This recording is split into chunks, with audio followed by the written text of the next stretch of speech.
তুমি কি জানো ওসমান হাদির ব্যাকগ্রাউন্ড কি? ওসমান হাদির পেছনে কারা আছে তোমার তো ধারণাই নাই। তুমি মনে করেছো তোমার মতোই একজন লাফাঙ্গা যুবক ছিল ওসমান হাদি।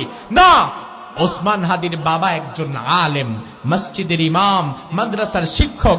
ওসমান হাদির ভাইরা আলেম, এক একজন কামিল মাদ্রাসার মুহাদ্দিস, কামিল মাদ্রাসার প্রিন্সিপাল। ওসমান হাদি নিজেও ঝালকাঠি এনএস কামিল মাদ্রাসা থেকে আলিম পর্যন্ত পড়াশোনা করেছে, তার পুরো ব্যাকগ্রাউন্ডটাই মাদ্রাসার।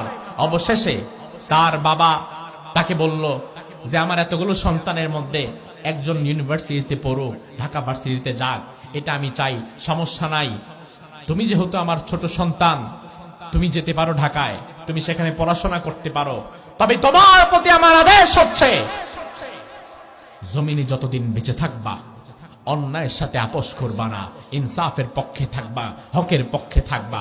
এই মর্মে যদি